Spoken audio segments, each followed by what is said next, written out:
matakot, kabahan sa mga kwentong nakakagimbal sa Kaistorya YouTube channel with daily post at 7 p.m.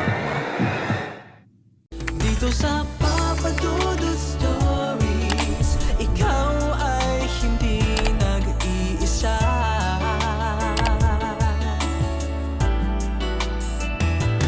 Dito sa Papa Dudut Stories, may nagmamahal sa'yo. Papa Dudut Stories.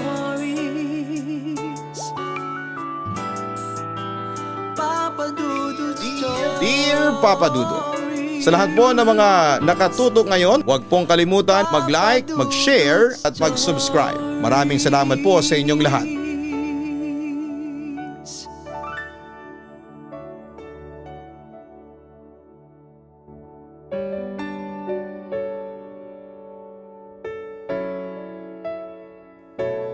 Ang mundong kinabibilangan nating mga tao ay maituturing na isang likhang sining ng mismong lumikha nito.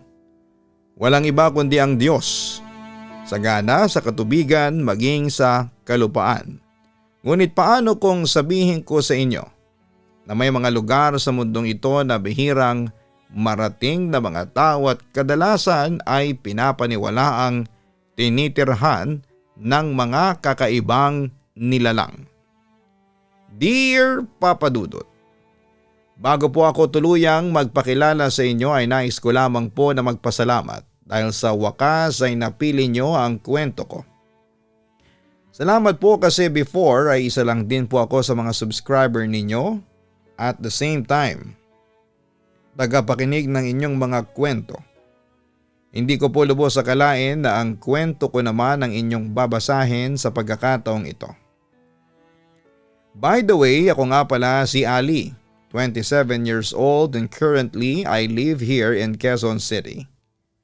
But when I was 15 years old ay nakatira pa kami ng family ko noon sa Giwan, Eastern Samar. In that age ay marami po akong unforgettable and experiences sa dati naming bahay.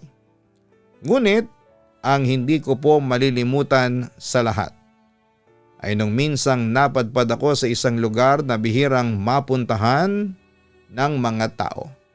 At binansagan din na lugar na hanapan ng mga nawawala. Nagsimula ang lahat ng pangyayaring yon noong gabi ng December 5, 2016. Habang naguhugas ako ng pinggan noon sa dati naming bahay ay may narinig akong sunod-sunod na katok mula sa pinto ng aming bahay noon. At nung sandaling binuksan ko na ang bintana noon, wala namang tao. At kahit sinong nasa labas ng bahay. Kaya naman dahil doon, bigla na lang akong nakaramdam ng pangingilabot sa buo kong katawan. Bukod pa roon ay halos ako na lamang ang gising ng mga oras na yon. Tulog na sina mama at papa maging ang dalawang nakababata kong kapatid na sina Ayesha at Gia. Ngunit kahit takot na takot ako ng time na yon, nagawa ko pa rin na isarado ang pintuan sabay patakbo akong pumasok sa kwarto ko. Maya-maya nung nasa kwarto ko naman ako, nakarinig ako ng malakas na kalabog mula sa labas. Gustuhin ko man noon at tingnan kung ano yon ay hindi ko rin ginawa dahil sa tindi ng takot ko. Paano ba naman kasi sa tinagal-tagal na nakatira kami sa bahay na yon? Unang beses kong makaranas ng ganon doon. Nang dahil din sa malakas na kalabog ay nagising sila kahit pa mahimbing na ang pagtulog nila noon. Pumasok rin si Papa sa kwarto ko. Dahil akala niya ay dito nanggagaling ang malakas na tunog na kanyang narinig. Habang si Mama naman ay tinignan ang labas ng bahay para makasiguradong walang kung sinong tao sa labas o magnanakaw na umaaligid sa bahay namin. Ilang sandali lang ay may naaninag ako sa bintana namin na isang napakaliwanag. Sa sobrang curious ko noon, bagamat ako'y natatakot, lumabas ako ng bahay namin sa likod para makita ng malapitan yon. Ngunit nung nasa labas na ako noon, laking gulat ko nang may nakita akong dalawang nagwagwapuhang mga lalaki na nakasuot ng magagarang kasuotan. Kasuotan na hindi ko pa nakikita sa buong buhay ko. Sinalubong nila ako at agad na hinawakan ang kamay ko. Mayahalin tulad ko rin ang eksenang yon sa mga napapanood kong mga fantasy movie. Dahil mula sa hindi kalayuan malapit sa mga puno ay nakakita ko ng isang gintong karwahe. Pakiramdam ko rin noon ay para akong nasa panaginip. Hindi ko nga rin naiisip noon na may bahay at pamilya akong maiiwan ng mga oras na yon. Basta ang pakiramdam ko na lang din noon, kusang kumikilos ang katawan ko na animoy hindi ko ito kontrolado. At para rin may kung anong humihila rito para unti-unting lumapit sa direksyon na yon. Hanggang sa ilang saglit lang, nakarating na ako sa karwahe. Ngunit sa pagkakataong yon, bigla akong natauhan at namulat ako sa kamalayan ko. Sumama kasi ako sa mga lalaking yon nang walang paalam sa mga tao sa bahay namin.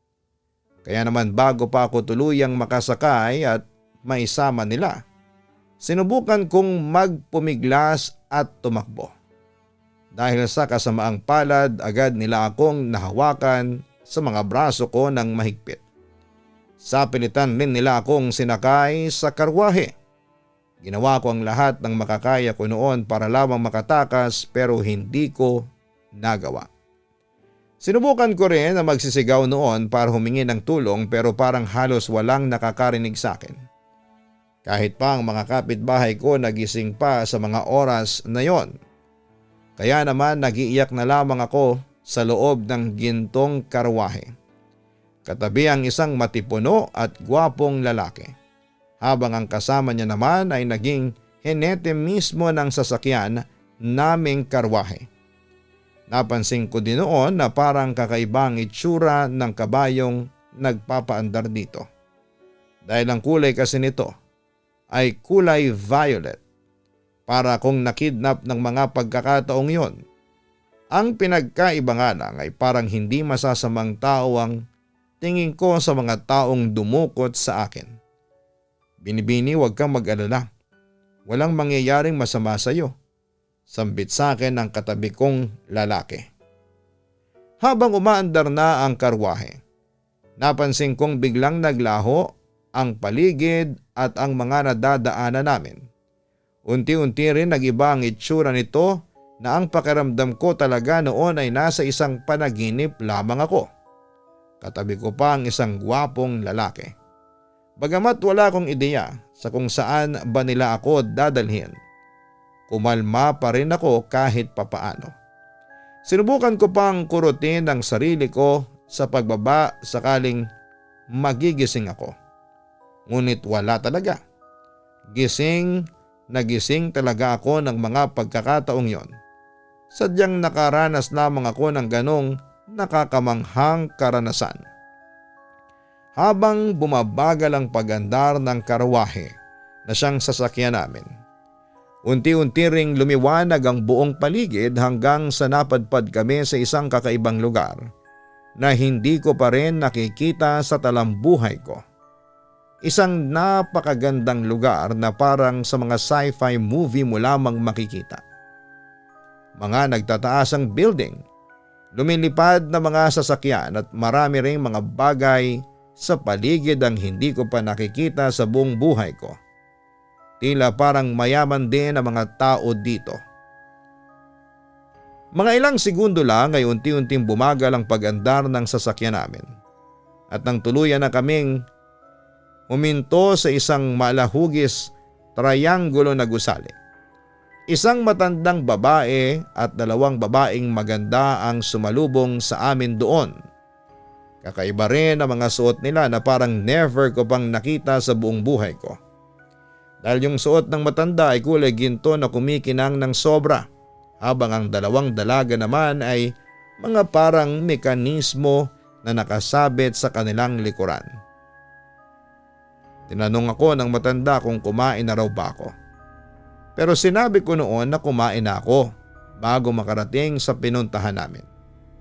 Gayunpaman ay hinawakan nila ang kamay ko at dinala sa isang parang eskinita na maluwag. Pero yung mga dadaanan namin mga tao doon, halos nakatuon ang mga atensyon nila sa akin. Meron ding iba na nanlinisik ang mga mata. Pakiwari ko noon ay may ginawa akong mali at atraso sa kanila. Pero kahit na ganoon ay naglakad lamang ako ng diretsyon na hawak ng mga kasama ko ang kamay ko. Hanggang maya-maya pa ay nakarating kami sa isang napakalaking mansyon. At hindi lang yon, ang high-tech din ang itsura nito na animoy napadpad ako sa isang futuristic na palabas. Pagpasok naming lahat sa naturang mansyon ay sinalubong ako ng mga nandon ng masigabong palakpakan. Binigyan din nila ako ng bulaklak pero parang hindi maganda ang mga amoy na parang bulaklak ng patay. Bukod pa roon ay kinantahan din nila ako ng isang lengguwahe na hindi ko maintindihan.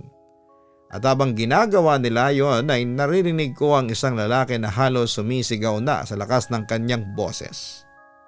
Magbigay pugay sa ating pinuno, wika ng lalaking nagsasalita. Pagkatapos ay biglang dumating ang isang napakagandang lalaki na parang kumikinang din ang kanyang suot. Tinawag siya ng mga nandon na pinunong Mashila. Pinapasok din ako ng matandang kasama namin sa isang kwarto. Ang sabi niya ay magbihis daw muna ako dahil mamaya ay magkakaroon ng pagsasalo-salo kasama ang pinuno. Binigyan niya rin ako ng kasuotan sa kanila at saka iniwan niya ako sa kwartong yon. Kakaiba ang itsura ng loob noon. Yari sa diamante ang pader nito at halos maraming salamin. Isa sa pumukaw ng atensyon ko ay ang mga larawang nakasabit sa dingding dahil parang walang mga mukha ang mga yon at may mga katabing nilalang na nakakapanindig balahibong tingnan. Mistulang aswang o halimaw rin ang itsura nito. Nang dahil sa nakita kong iyon ay ninais kong tumakas sa naturang mansyon. Ngunit sa kasamaang palad ay agad na pumasok ang matandang kasama ang dalawang nakaputing lalaki. Sa pagkakataong iyon ay nakabihis na rin ako ng damit ng katulad ng sa kanila. Hindi pa man din ako naglalakad pero sa pilitan akong binitbit ng mga lalaking yon papunta sa isang mahabang lamesa na maraming nakaupo. Napakarami ding masasarap na pagkain ang nakahain doon at ilang pagkain nakahawig sa tunay na mundo. Bukod doon ay may dalawang magkaibang kanin at isang asin sa gitna nito. Ngunit bago magsimula ang salo-salo, ipinakilala muna ako ng pinuno nila sa lahat at sobrang na-shock ako noon dahil bukod sa kilala niya ako at kung saan ako nakatira ay sinabi rin niya na mapapangasawa niya raw ako. At pagkatapos ng maikling pagpapakilala sa akin ay sobrang weird ng mga sumunod na mga nangyari doon. Hindi ko rin kasi alam kung nagdasal ba sila o gumawa ng ritual bago kumain. Sa sumunod na nangyari bigla ulit silang nagtinginan sa akin maging ang pinuno nila roon na siyang nagpakilala mismo sa akin kanina. Maya-maya lang ay bigla niya akong pinapili kung anong klaseng kanin daw ang gusto ko. Pero hindi ako makapili noon dahil wala akong kaideya-ideya kung ano ang susunod na mangyayari kung sakaling may mapili na ako. Hanggang umabot ako ng halos 1 minuto ay wala pa rin akong napipili. Ang pakiramdam ko rin noon para akong hihimatayin sa sobrang kaba. Pinagpapawisan na rin ako ng malapot dahil sa sobrang tense. Nakatitig kasi sila sa akin at mga nanlilisik pa ang mga mata habang pinapipili ako kung anong kanin ang kakainin ko. Isa pang nakapagpabilis ng tibok ng puso ko noon. Dahil ang isa sa mga tao doon ay parang unti-unting nalalamukot ang kanyang mukha at animoy unti-unti itong naagnas ang katawan nito. Hanggang nang malapit na sana akong sumagot ay bigla akong hinatak paalis ng isang misteryosong tao na nakadilaw. Nakataklob din ang mukha niya kaya hindi ko siya nakikita. Kasunod naman ng paghablot niya sa akin ay sumigaw ang pinuno at nagalit ito. Nagbagong anyo rin sila mula sa pagiging tao, sila ay naging isang nakakatakot na halimaw. Galit na galit din sila ng mga oras na yon. Inutos din ang kanilang pinuno na habulin ako at ibalik ng buhay kung kinakailangan. At sa hindi may paliwanag na kadahilanan ay bigla na lamang bumilis ang pagtakbo namin habang tumatakas sa mga galit na mga halimaw na yon. Sabay sabi ng misteryosong humablot sa akin, hanggat maaari wag na wag daw akong lilingon. Gayunman ay sinunod ko rin siya noon hanggang sa makarating kami sa isang parang malaking alley. Doon ay pakiramdam ko'y natakasan na namin sila ng husto. Wala rin kung sinong nandun bukod sa aming dalawa.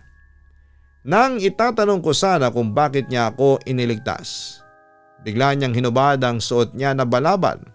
Sobrang ganda niya pala at parang artistahin ang kanyang muka. Hindi ko rin lubos maisip na isa pala siyang babae, gayong parang isang lalaki ang nagsalita kanina ng mga oras na tumakas kami. Pagkatapos noon ay tinanong niya ako kung ano ang ginagawa ko sa lugar na yon. Kaya't ikinuwento ko rin ang lahat sa kanya. Ang dahilan kung bakit ako napadpad doon, hanggang sa ipinakilala niya ang sarili niya. Ang sabi niya ay siya raw si Mar Julka. Sa mundong yon, pero dati isa rin daw siyang tao katulad ko na may pangalan na Jane. Dati rin daw siyang kasintahan ng pinuno ng kaninang humabol sa amin. Pero pinagpalit daw siya nito sa isang maharlika. Kinalaunan daw ay nilisan niya ang mansyon na yon, pero kahit na anong gawin niya raw ay hindi na siya makabalik pa sa pagiging isang tao. Sinabi rin sa akin ni Mar Julka o ni Jane na kaya niya raw ako iniligtas ng sandaling pipili na ako ay para hindi raw ako matulad sa kanya na maling landas ang pinili. Maya-maya lang isa sa mga kawal ng pinuno na yon ang nakasunod sa amin.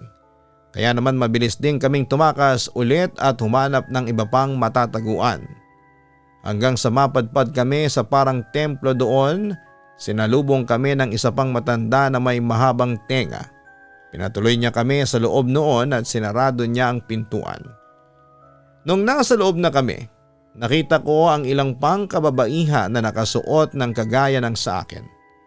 Napaisip din ako ng mga oras na yon na hindi lang pala ako ang babaeng galing sa tunay na mundo, ang siyang napadpad sa mundong kinabibilangan namin ng mga oras na yon. At ang lahat ng mga nandun ay pawang mga tao pa na hindi pa rin nakakapili ng kanilang landas. Ikinamamanghaan ko rin dahil halos magkakasunod lang daw kaming napadpad sa lugar na yon, pero hindi kami halos magkakaparehas ng edad. Saka lahat ay puro pawang mga babae lang. Maya-maya ay kinausap ako ng matandang nagpatuloy sa amin doon. Sinabi niyang nasa isang lihim na lugar ako sa loob ng mundo na ang pangalan ay Biringan City. At halos lahat ng mga naninirahan doon ay hindi mga tao kundi engkanto. Posible rin daw na mapabilang kami sa kanila kung magkakamali kami ng landas na pipiliin. Ang tinutukoy ng matanda na landas ay walang iba kundi ang mga kanin na inaalok raw sa mga alay. Kalokohan lang din daw ang sinasabi ng pinuno na gagawing mapapangasawa dahil lang totoo raw. Isa lamang kaming alay para sa kanila. Sinabi niya rin sa akin na kapag itim na kanin ang pinili ko ay paniguradong magiging pure na engkanto na ako kagaya ng sa kanya. Dahil noon raw ay tao lang siya kagaya namin. Pero simula raw noong nagkamali siya ng pinili at itim ang napili niya, tuluyan na raw siyang naging isang ganap na engkanto. Pero dahil ayaw niyang maging ganon, isang araw daw habang mahimbing na natutulog ang pinuno at bago raw siya gawing alay ay tumakas raw siya sa mansyon. Hanggang sa napadpad siya sa lumang templo. Sinabi niya rin sa akin na kayang mag-shape-shift na mga engkanto sa pagiging isang tao. Pero sabi niya ay hindi niya raw kayang maging ganon. At isa pa sa ikinagulat ko sa sinabi niyang impormasyon sa akin. Pwede rin daw na mapadpad ang mga engkanto sa tunay na mundo kung gugustuhin nila. Lalong lalo na raw kung may pakay sila sa tao. Bukod doon ay kaya raw nilang makisalamuha sa mga tao sa tunay na mundo nang hindi sila nahahalata. At dahil sa impormasyon na nalaman kong yon, bigla ko naalala na may mga lalaking nagtatanong sa akin sa palengke noong bumili mismo ako doon. Tinatanong nila kung pwede ba nila akong maimbitahan saglit. Pero hindi ko sila pinansin noon dahil nagmamadali rin kasi ako noon. Sinabi pa ng matanda sa akin na may paraan para mahalata mo ang isang engkanto kung ito'y nagpapanggap na tao. Ang sabi niya kapag wala raw guhit ang sa labi nito, ang taong nakasalamuhan namin ay isa raw yung engkanto. Tinanong ko rin sa kanya kung ano naman ang posible na mangyari sa akin kung puting kanin ang piliin ko. Ngunit tila napabuntong hininga ako sa sagot niya dahil ang sabi niya sa akin ay posible ding mamamatay ako kapag yon ang pinili ko. Nakakalason na kanin daw yon.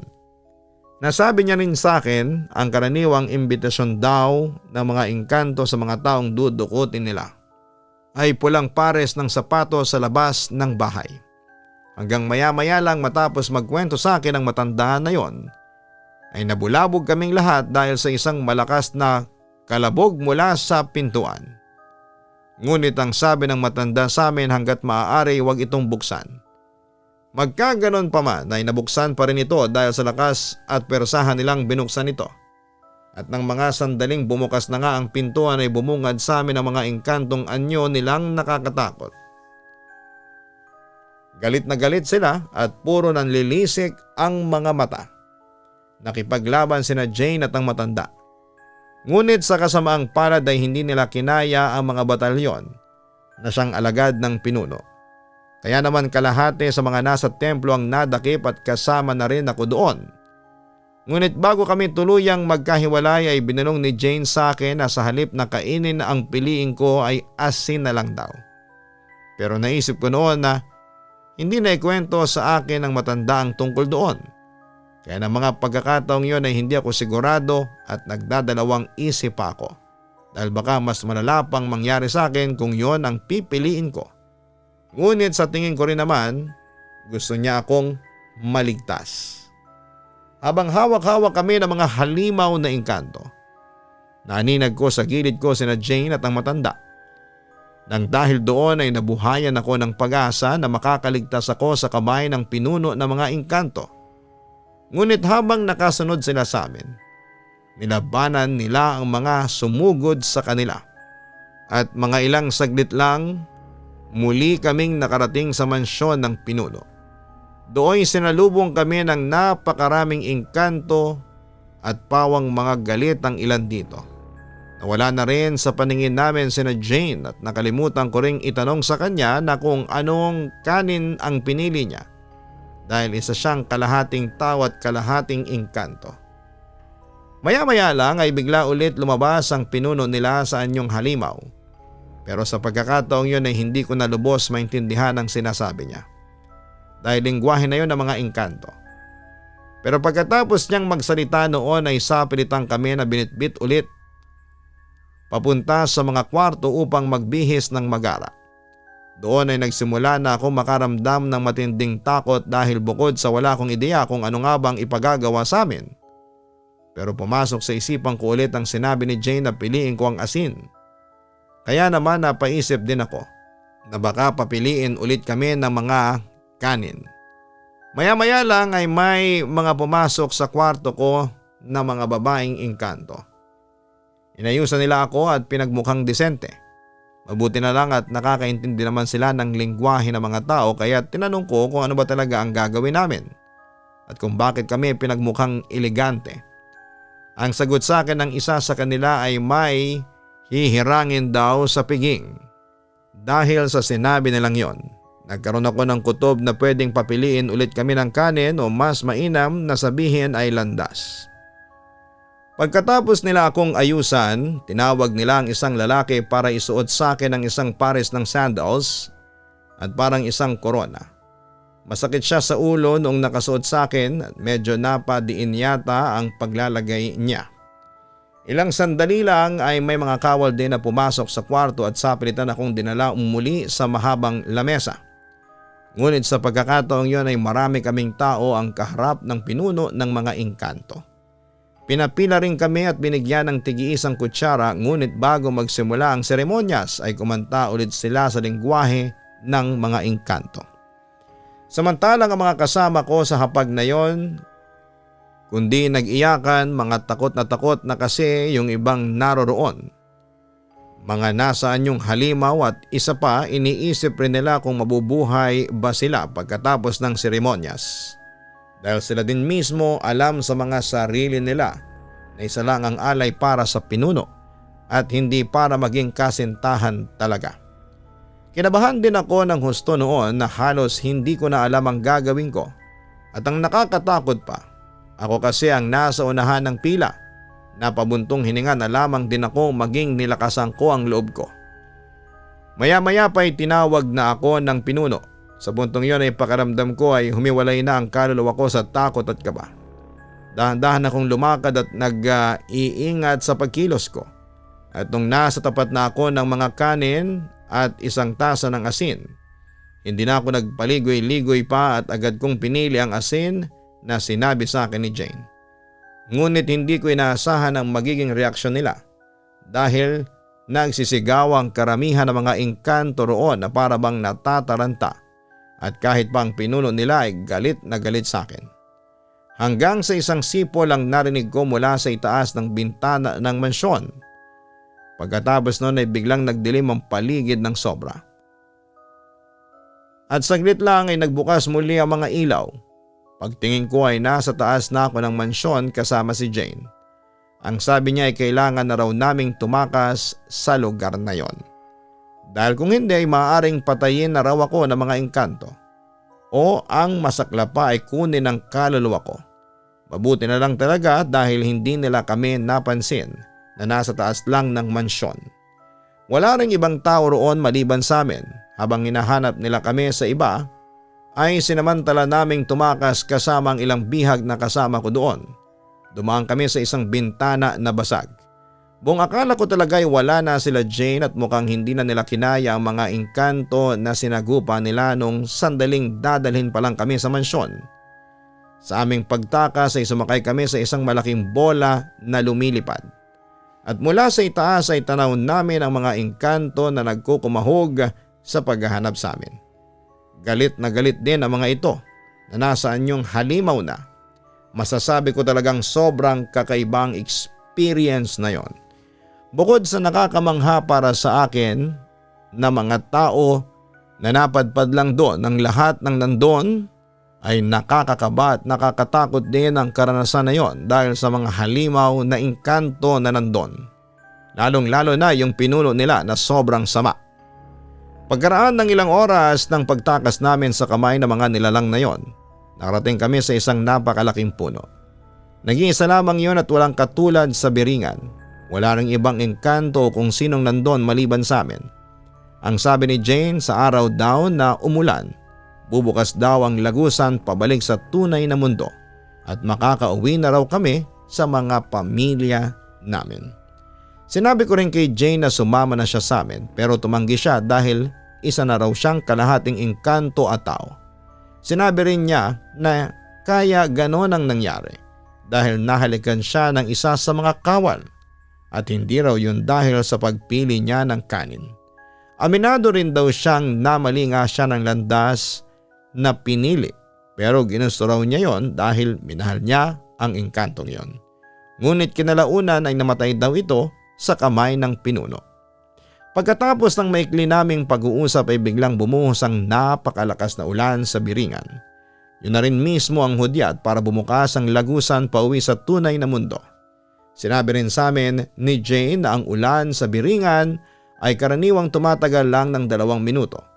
Kaya't pinamadali niya kami nung sandaling bumukas na ang pintuan. Sa oras daw kasi na tumila na ito ay sasarado na raw ang lagusan. Maghihintay rin daw kami ng 4 na araw bago umulan ulit. Kaya naman patakbo na akong nagmamadaling makapasok sa loob ng lagusan. At habang tumatakbo ako ay winawagayway ko ang aking kamay bilang pamamaalam at pasasalamat kina Jane. Ilang sandali lang nakapasok na kaming lahat sa loob. Nagliwanag din ang sobrang paligid at pagkatapos noon ay nakabalik na ako sa tunay na mundo. Napadpad din ako sa likurang pintuan sa bahay namin at dooy kumatok ako ng malakas noon kahit na hinang-hina ako. Nakita ko rin sa tabi ng tanim ni Mama ang pares ng sapatos na pula.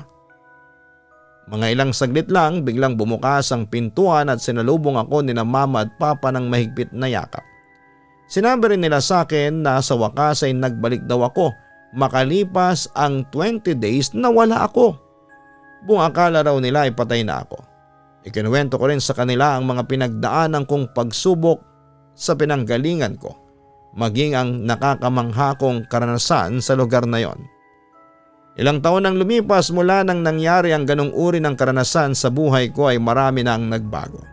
Nariyan yung nagdesisyon ng pamilya ko na manirahan sa Maynila dahil sa trabaho ng papa ko noon at ang biglaang pag-asenso ng buhay namin. Dahil noong taong 2019 ay nagkaroon ng negosyo ang pamilya ko na lumago kinalaunan. Dahil din doon, nakatapos ako ng pag-aaral at isa na akong lisensyadong doktor ngayon dito sa Maynila.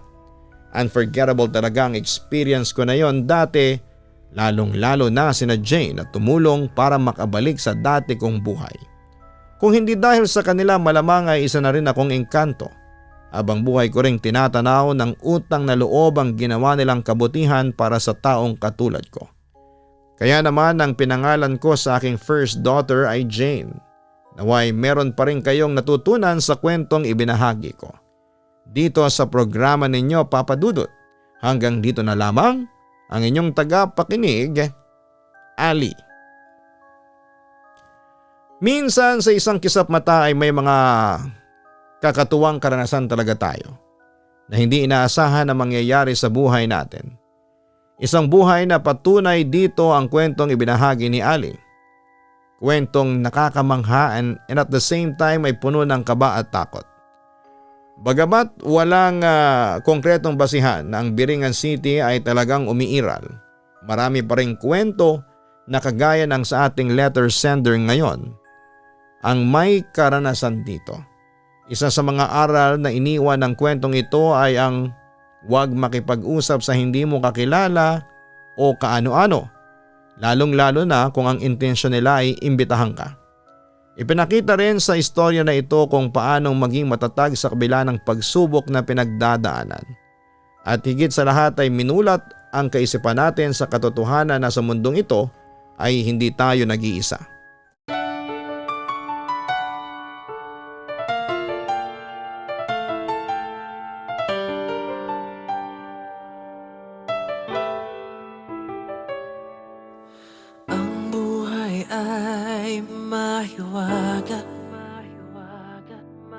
Laging may lungkot at saya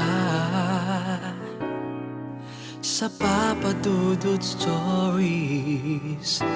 Laging may karamay ka.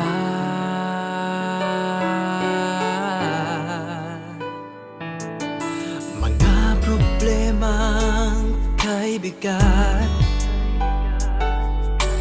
dito ay pakikinggan ka. Sa Papa Dudut Stories, kami ay iyong kasama.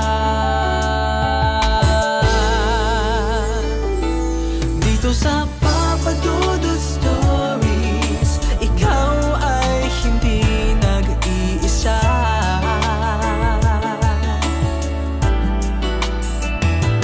Dito sa Papa Dudut Stories, may nagmamahal sa'yo.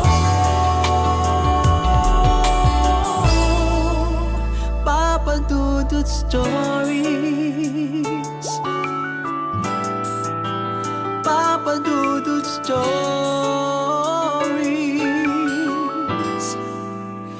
Papa Dudut Stories.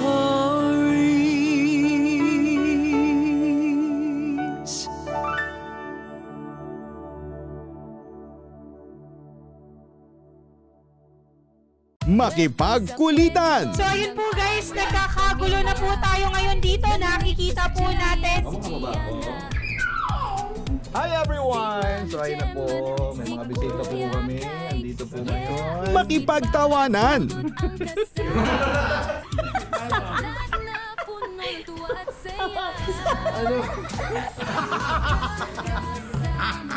At minsan, makipag-iyakan.